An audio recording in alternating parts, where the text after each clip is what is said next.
The station drifted in quiet orbit above a blue and white planet that humans called home. From the outside it looked calm and slow, a ring of metal and light, turning gently in the dark. Inside it was full of small sounds, doors opening, footsteps, soft voices, the hum of machines that kept everyone alive. It was the first place where many species worked together without guards or weapons. People liked to say it was peaceful because everyone trusted each other. The truth was simpler. Everyone was nervous, and nervous beings tried very hard to be polite. Lerai moved through the long hallway with careful steps. Her people were not loud walkers, but she was quieter than most even by their standards. Her skin shifted color with her feelings, and right now it stayed a calm, pale green. She practiced keeping it that way. She had practiced for weeks. She was a junior xenobiologist from the Varelian Union, assigned to study human social bonding. On paper, it was a simple job. Humans were friendly, open, and very willing to explain themselves. They smiled often, laughed easily, and talked about personal things with little warning. Many species found that strange. Lyrae found it overwhelming. She stopped at a window and looked out at Earth. Clouds moved slowly, like thoughts taking their time. Humans came from that world. Evan came from that world. She felt her skin warm, just a little, and quickly focused on her breathing. Evan Carter was a cultural liaison, not a scientist. His job was to help others understand humans without causing accidents. He had dark hair that never stayed neat, and a voice that stayed calm even when machines failed or meetings went badly. When he smiled, he did it with his whole face, as if the rest of his body agreed with the idea. Lyrae had been assigned to him because her supervisor said humans would be easier if guided by one of their own. Lyrae had agreed because saying no felt worse. The first meeting had been simple. Evan offered a greeting with an open hand. Lyrae had mirrored it carefully. He asked how her day was going. She answered honestly, which made him laugh softly, not in mockery, but in surprise. He apologized when he realized his question had caused confusion. That had been the moment, though neither of them knew it yet. Since then, they had worked together almost every day. They shared meals in the station's common area. Evan explained human jokes that made no sense at first, but grew clearer with time. Lyrae explained Varelian color language, how small changes in shade carried meaning. Evan tried to notice, and when he got it right, Lyrae felt something warm and sharp at the same time. Today was supposed to be normal. Lyrae had prepared notes. Evan had sent a message asking if she wanted tea or coffee before their session. She had spent 3 minutes deciding, then answered, "Tea." When she arrived, he was already there, 2 cups waiting. "You remembered," she said, then paused, worried that the words meant too much. Evan smiled. "I try." They sat across from each other at a small table. Between them was a screen filled with charts and text. Lyrae talked about human bonding patterns, how friendships sometimes turned into something deeper without clear signals. Evan listened, asked questions, and nodded. At some point, Lyrae realized she had relaxed. Her skin shifted to a soft blue without her noticing. Evan noticed. "That color," he said gently. "Does it mean something good?" Lyrae froze. Blue meant comfort, safety, trust. "Yes," she said after a moment. "It means I am at ease." "I'm glad," Evan said. He did not push. He never did. That was the problem. Later, back in her quarters, Lyrae lay awake, staring at the ceiling. Her wrist communicator glowed with unread data from her own people's research net. She had avoided it all evening. Avoidance was not a Varelian strength, but fear was not supposed to be either. She finally opened the report that had been building quietly in the background. Subject displays advanced compatibility markers. Markers aligned with pre-mating behavioral phase. Probability threshold exceeded. Lyrae sat up, heart racing. Her skin flashed a bright, embarrassed violet before she forced it back to green. "No," she whispered. She read it again. The words did not change. On Varel, Mating was not sudden. It began with shared work, emotional safety, and trust built slowly over time. When those markers aligned, biology responded. It was natural. It was expected. It was also supposed to be mutual and known. Evan did not know. Worse, Lyrae had not told him. On VRL, one did not announce mating interest aloud. It was considered too personal, too vulnerable. You showed it through action, through presence, through choosing the same person again and again. Humans did things differently. Humans used words. Lyrae covered her face with her hands. Her skin flickered through colors she did not have names for in any shared language. She had initiated something without meaning to. Or maybe she had meant to without knowing she meant to. The next day, she avoided Evan. She changed her schedule. She sent brief, careful messages instead of meeting in person. Evan noticed, of course. Humans were very good at noticing changes in behavior. He sent a polite note asking if everything was all right. Lyrae stared at the message for a long time before answering that she was simply busy. It was not a lie. Fear was very busy.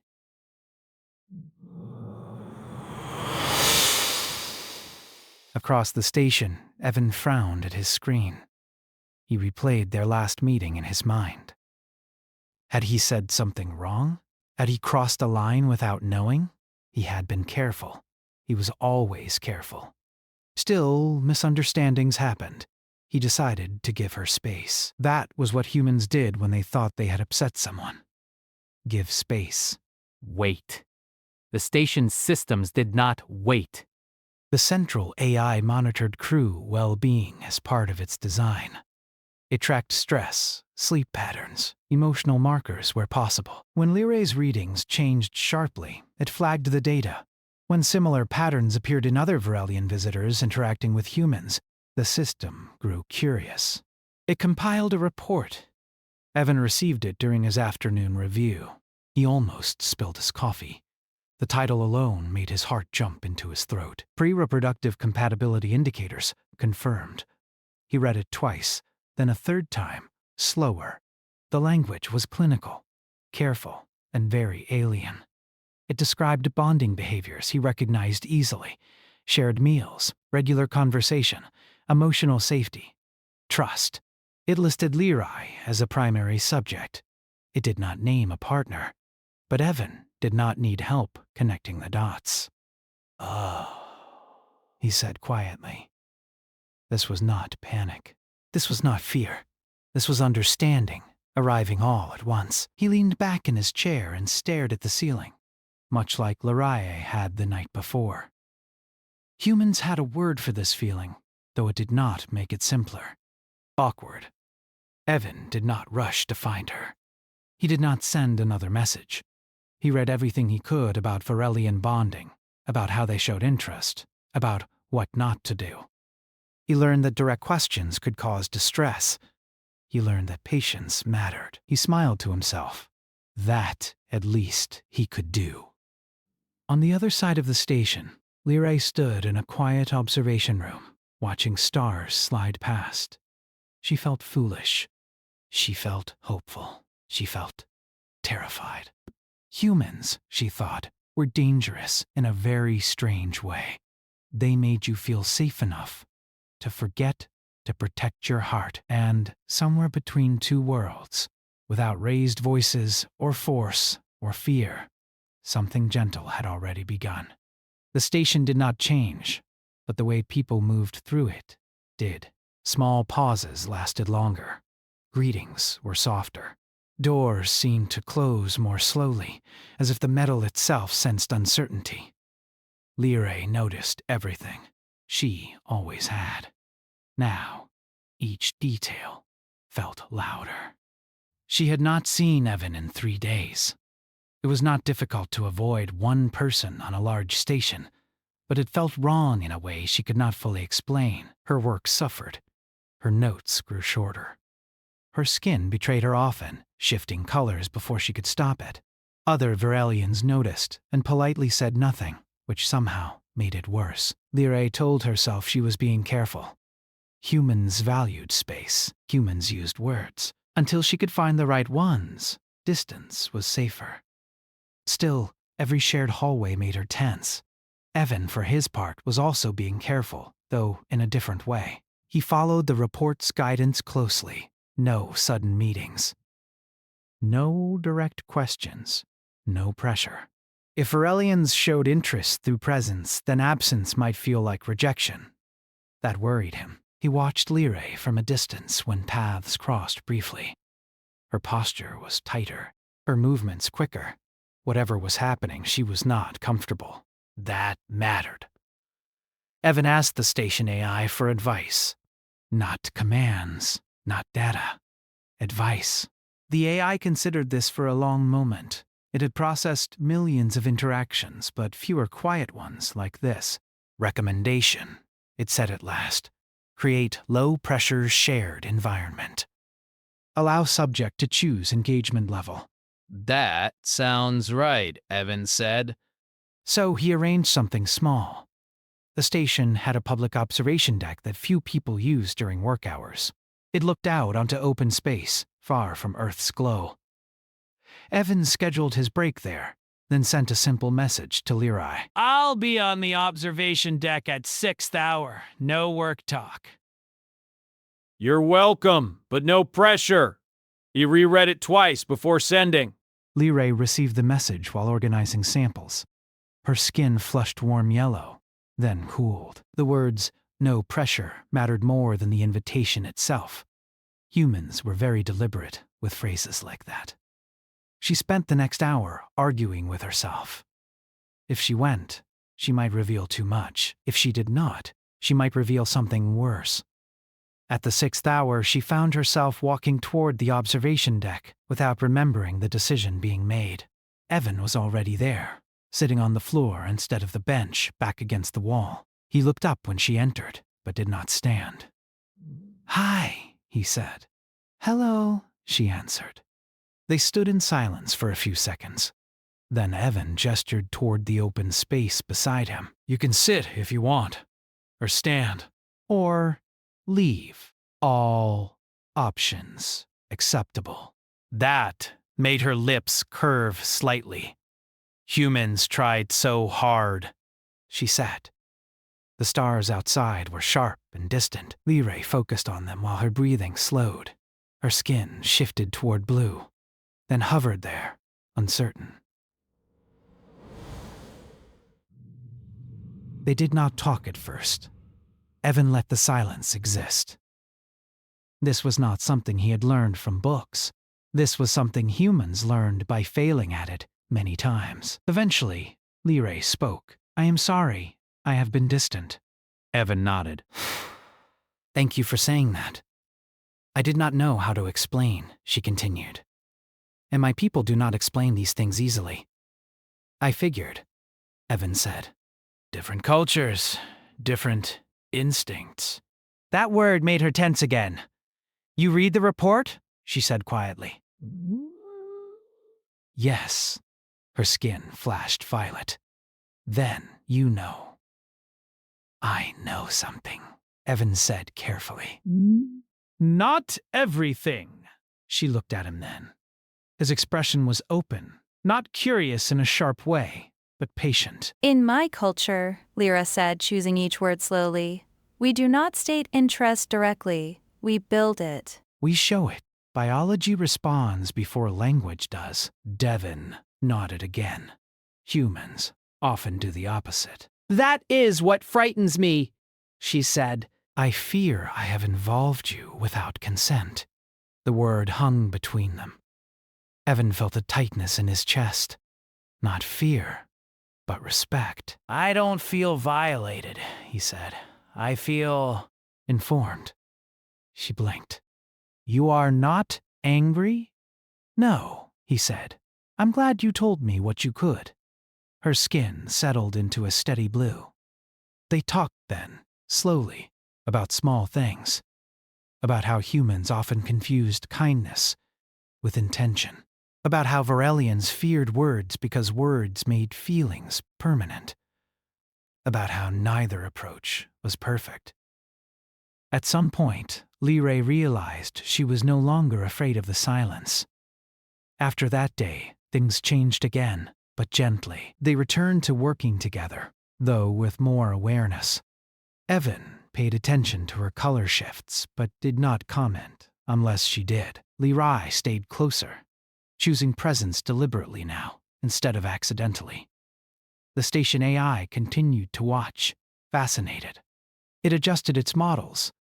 It noted that when humans were involved, emotional data rarely followed straight lines. Other crew members noticed too? They seem closer, one technician said. They always were, another replied. We just didn't see it. Lyrae still struggled with words. Some days she felt confident. Other days, she wanted to hide in her quarters and let the stars explain things for her. Evan never pushed. When she pulled back, he stayed visible, but still, that consistency mattered more than she had expected. One evening during a shared meal, Lyrae reached out and touched Evan's wrist lightly. On Vere, this was a clear sign of trust. Evan stiffened for half a second, then relaxed. Is this okay? She asked quickly. Yes, he said. Thank you for asking. Her skin glowed a warm green-blue mix she had never seen before. Later that night, alone again, Lyrae checked her communicator. The compatibility markers had stabilized. No escalation, no alarm, just steady alignment. Relief washed through her. Across the station, Evan wrote a note to himself, something he did when he needed clarity. Humans aren't strong because we rush. We're strong because we can wait. Neither of them knew what the next step would be. They did not need to yet. For now, it was enough that they were no longer hiding from each other, and that understanding, once started, did not need to be loud to be real. The station moved through space with the same slow rhythm. But for Lyrae and Evan, time felt different now. Not faster, not slower, just fuller. They worked side by side again, but with a new care between them. Not distance, not tension, attention. Evan noticed when Lyrae paused before speaking. Lyrae noticed when Evan chose not to fill the silence. They were learning each other in small, careful steps. For Lyrae, this was unfamiliar ground. On Varel, once compatibility markers appeared, things followed a clear path. Families were informed. Rituals were prepared. Words were not required, because the path itself was the language. Here, on a human station, nothing moved unless someone chose to move it. Choice was everywhere. It was comforting. It was terrifying. During a quiet research session, Lyrae watched Evan explain a human concept to a group of visiting diplomats. He used simple words, gentle humor, and never made anyone feel foolish. When someone misunderstood, he corrected them without blame. Her skin warmed without her permission. She looked away quickly and focused on her tablet. Evan finished the meeting and walked back to her station. "You okay?" he asked softly. Yes, she said. Then, after a moment, I was thinking. "That's usually dangerous," he said lightly. She tilted her head. "For humans or for everyone?" He smiled. Fair question. They shared a quiet laugh. It felt easy. That was new too. Later that day, Lyrae attended a Varelian group call. Her supervisor's image shimmered into view, colors shifting calmly. "You have stabilized," her supervisor observed. "The markers are no longer escalating." "Yes," Lyrae said. "We are communicating." "Verbally?" the supervisor asked, surprised. "Somewhat," Lyrae admitted. There was a pause. And how do you feel? Lyrae hesitated. Feelings were not data, but they mattered. "I feel seen," she said, without being examined. Her supervisor's color softened. That is rare. Be cautious, but do not retreat out of fear. After the call ended, Liraye sat still for a long time. Humans did something strange. They allowed things to remain undefined. Unvarel, undefined meant unstable. Here, it seemed to mean possibility. That evening, Evan invited her to join a small group activity, not work, not research. Just something humans did to relax. It's a board game, He explained. No stakes, no winners that matter. Why have a game without meaning? Liray asked. He thought about it. Because sometimes doing something together is the meaning. She agreed to try. The group gathered around a low table. There were pieces, cards, symbols that made no immediate sense. Evan explained the rules, slowly, checking often to see if she was following. Liray lost quickly. Then again. Then she won, once, by accident. She laughed. The sound surprised her. Varelians did laugh, but not like this. This was sudden, uncontrolled, bright. Her skin flashed a color she had never studied. Evan noticed, but said nothing. He just smiled, like it was the most normal thing in the universe. Later, as they walked back through the corridor, Liray felt lighter. The fear was still there, but it no longer filled every space. "Evan?" she said, stopping near a viewport. He turned. "Yeah?" "In human bonding," she asked carefully, "is uncertainty always unpleasant?" He considered this. No, sometimes it's the best part. It means nothing's broken yet. That answer stayed with her. Over the next few days, Lirai experimented with choice. She chose to sit closer during meetings. She chose to initiate conversations instead of waiting. She chose to ask questions she would once have avoided. Why do humans touch so often? She asked once. He shrugged. It reminds us we're real, that we're not alone. She thought about that before responding. On Viral, touch is reserved for certainty. Maybe that's why it means so much, he said. One afternoon, the station experienced a minor systems issue. Nothing dangerous, just an inconvenience. Lights dimmed briefly. Work paused. People waited. Lirai felt the old instinct rise. Withdraw. Observe. Protect. Instead, she looked at Evan. "Will this take long?" she asked. "Probably not," he said. "You want to wait here or walk?" She considered both options, then surprised herself. "Walk," she said. They moved through the station together as the lights slowly returned. No urgency, no destination. Just shared movement. For Evan, this mattered more than he let show. He had read enough to know that for Liray, presence was not casual. It was deliberate. He respected that. For Lirai, something else was happening. Her biology had responded first, but now her mind was catching up. She was beginning to understand why humans relied on words. Words created bridges where instinct could not reach.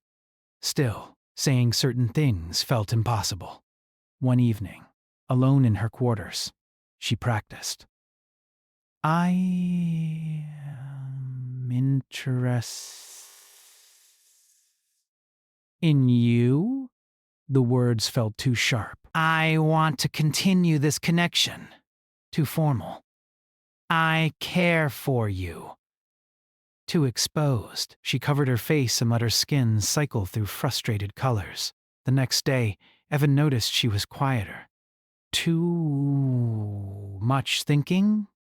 he guessed. "Yes," she admitted. "Want help or company?" he asked. She looked at him, surprised. Humans named options so easily. "Company," she said. They sat together in the observation deck again, watching stars. No reports. No screens. Just quiet. After a while, Evan spoke. I want to say something.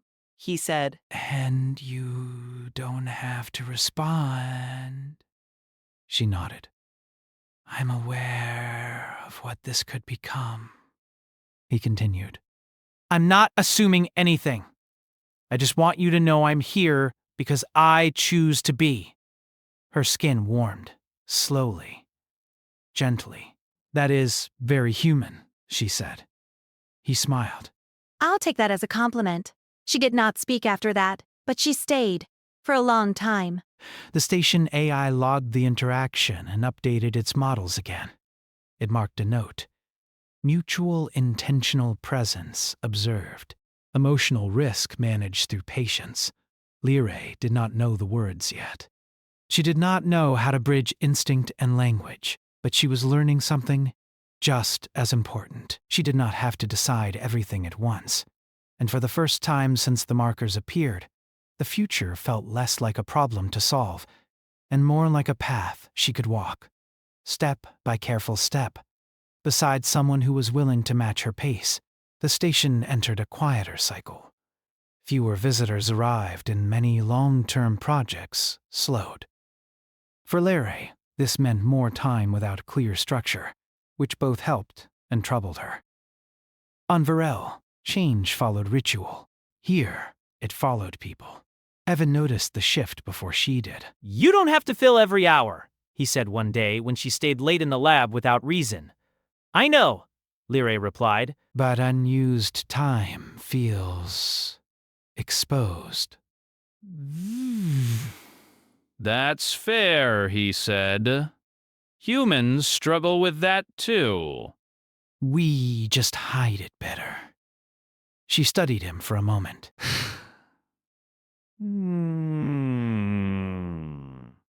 Is that why you create so many activities? He laughed softly. Yes. And because they're fun. Fun was still a strange idea to her, but she was learning its shape. Over the next week, Evan began something deliberate, though he never named it. He invited Lyrae into small, shared experiences that matched what he had learned about her people. Without copying them directly, they worked on a low-stakes research project together, something optional, something that would not affect evaluations. They organized data, discussed patterns, and made decisions side by side.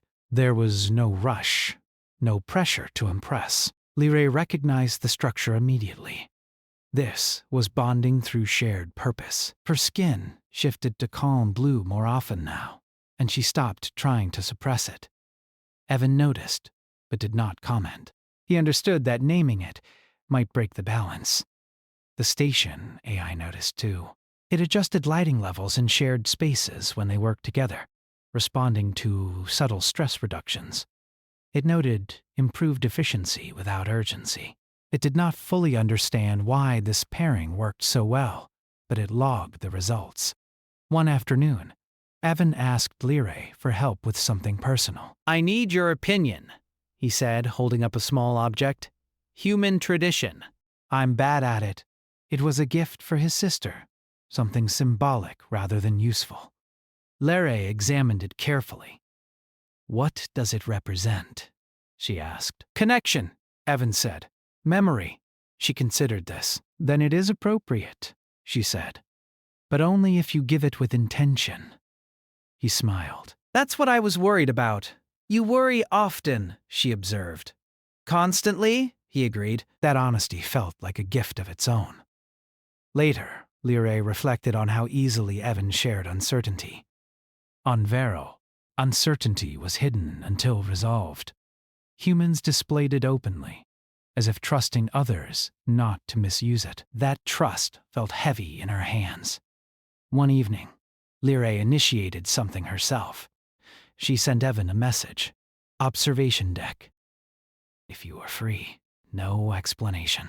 No apology. Evan arrived a few minutes later. He did not ask why. He simply joined her. The stars outside were distant and quiet. Lyrae's skin shimmered with nervous color shifts she could not fully control. I have been thinking, she said. Dangerous. he replied gently. For me, she corrected. About how to proceed? He waited. In my culture, she continued, once compatibility is recognized, avoidance is considered harmful. Delay can cause emotional imbalance. That sounds uncomfortable, Evan said. It is, she agreed, but forcing progression is also harmful. Balance is required. He nodded. Humans mess that up a lot. She glanced at him. You are not. That made him pause. Thank you, he said quietly. She took a slow breath. I want to continue what we are doing. Deliberately, with awareness. I'm on board, Evan said. Whatever that looks like. Her skin warmed. I do not yet know how to say certain things. You don't have to, he said. Not until you're ready. That answer eased something tight inside her. Over the next days, their pattern deepened. They ate together more often. They walked together without destination. They shared thoughts that were not strictly necessary. Lirai began to understand something important. Humans did not require certainty to care. This was both comforting and frightening. One afternoon, during a routine health check, the medical AI flagged Lirai for consultation. The compatibility markers were active but stable. No intervention required. The AI asked a question. Do you experience distress regarding current bond development? Lirai considered the word distress. I experience fear, she said honestly. But also calm. The AI processed this. This combination is consistent with human emotional frameworks. That surprised her. After the check, Lirai sought out Evan. He was reviewing reports, but looked up immediately. Can we talk? She asked. Always, he said. They sat in a quiet corner. Lirai struggled for words, then stopped struggling. I am afraid of saying the wrong thing, she said. Evan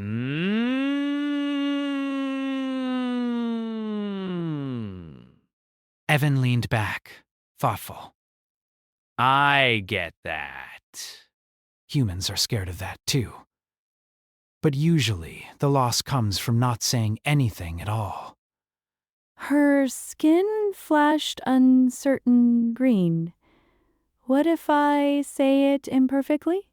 She asked. Then we deal with it together, he said. Perfect isn't required. She studied his face, searching for hidden expectations. She found none. That night, alone, Lirai practiced again. The word still felt sharp, but less dangerous. The next day, during a shared meal, she tried. I value your presence, she said carefully, and I wish it to continue beyond obligation. Evan did not smile widely. He did not tease. He treated the words with the respect they deserved. I value yours too, he replied, and I want that as well. Her skin glowed, steady and bright. The station AI recorded a notable event. Mutual verbal affirmation achieved, no distress markers detected. But it did not record the way Lirai's fear softened or the way Evan's patience felt rewarded. Those things did not fit into data fields. Later, as they walked together through a quiet corridor, Lirai felt a familiar hesitation rise. Something important hovered just beyond reach. She stopped walking. Evan, she said. He turned. There is something I must say, she continued. But my biology resists it. He waited, giving her space. She opened her mouth, then closed it. Her skin flushed violet with embarrassment. I cannot, she admitted. That's okay, he said immediately. No, she said, shaking her head. It is not fear of you. It is fear of exposure.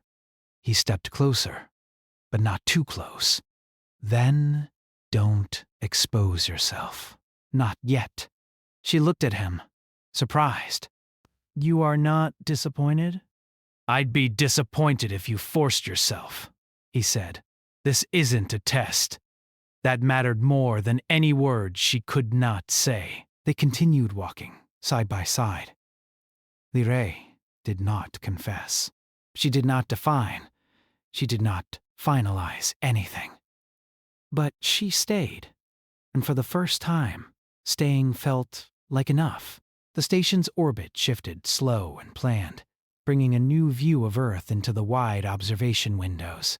Blue oceans turned into green land, then into night, filled with scattered lights. Lyrae watched the change with quiet focus.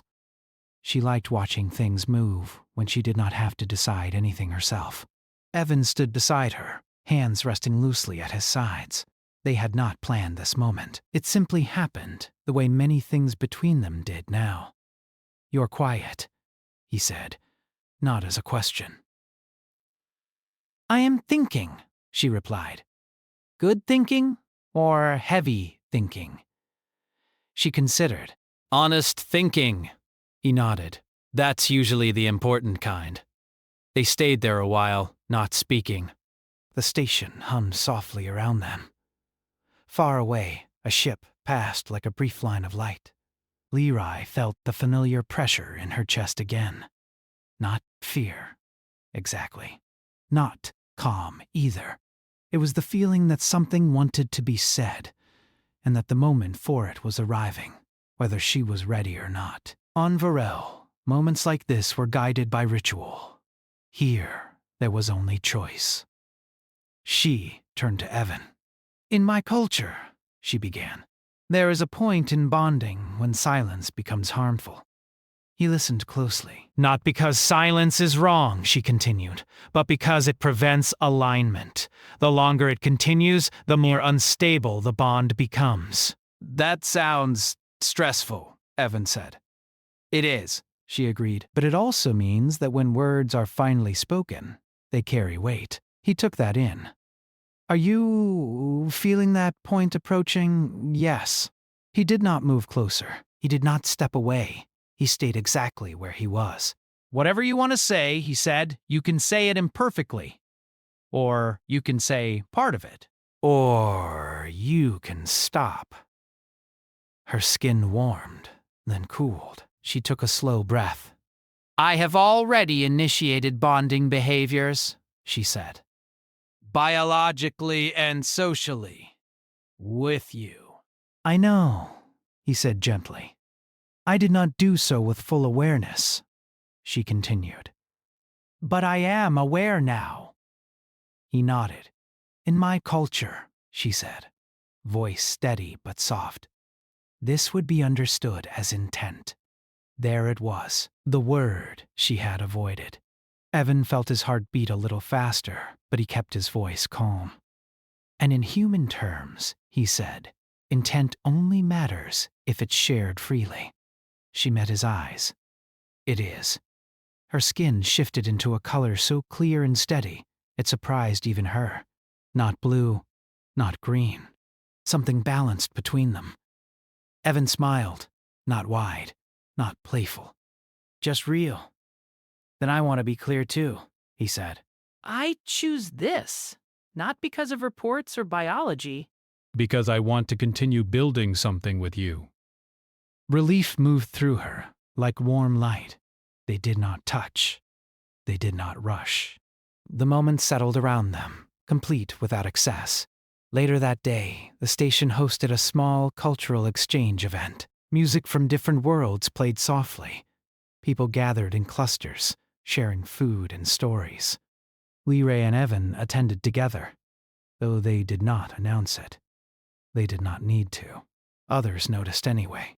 "You seem different," a Varelian colleague observed, colors curious but kind. "I am aligned," Lyrae replied simply. The colleague nodded, understanding enough not to ask more. Evan spoke with a human engineer nearby, explaining a Varelian custom with care. Lyrae listened, feeling something shift inside her. Pride, perhaps, or gratitude. The station AI watched all of this with quiet interest. Its models had adjusted again, now reflecting a new understanding. Humans did not dominate through force or speed, but through patience, consent, and the ability to sit with uncertainty without breaking. It stored that insight carefully. Later, when the event ended, Liray and Evan walked back through the station. The corridors were dimmer now. Light set to night cycle. Footsteps echoed softly. There is something else, Liray said as they walked. Her tone was calm, but deliberate. Okay, Evan said. In my species, she said, once intent is acknowledged, the next stage is mutual reassurance, not escalation. That sounds healthy, he said. It is expressed through continued presence and verbal affirmation, she added. He smiled. We are good at words, or at least we try to be. She stopped walking and faced him fully. I am still embarrassed, she said. That's okay, he replied. But I will try, she continued. She took another breath. I care for you, she said. Not as a subject. Not as a pattern. As an individual, I choose. The words were simple. They did not carry all the complexity she felt, but they were enough. Evan felt warmth spread through his chest. He did not joke. He did not deflect. I care for you too, he said. And I'm glad we're doing this at your pace. Her skin glowed softly, steady, and sure. That night, Liray slept without waking from anxious thoughts. The compatibility markers on her communicator settled into a stable, harmonious pattern. No alarms, no warnings. Just quiet alignment.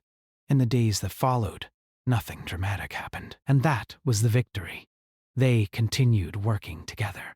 They shared meals. They talked about small things and important things. Sometimes they disagreed and learned how to navigate that too. Evan learned to read her colors better. Liray learned that words did not always trap feelings. They could also free them. When a new Varelian delegation arrived, Liray helped guide them. She spoke honestly about humans. They will confuse you, she said. They will make you feel seen before you are ready, but they will not force you forward. The delegation listened. Evan watched from a distance, impressed. One evening, back on the observation deck, Liray rested her hand near Evan's, not touching. Just close. This, she said, is also bonding. He nodded. I figured. She glanced at him. Does it trouble you that we have not defined everything? No, he said. It comforts me. It means we're still choosing. She considered that, then nodded. Humans were strange. They turned uncertainty into space instead of fear. They made room for others without demanding conquest or surrender. In a galaxy that expected power to look loud and sharp, humanity was something else entirely. Soft, patient, persistent. And for Liray, that made all the difference. She leaned slightly closer, still not touching, and watched Earth turn slowly below them. Two beings from different worlds, not rushing toward an ending, but walking together into a future they were building. One careful, chosen step at a time.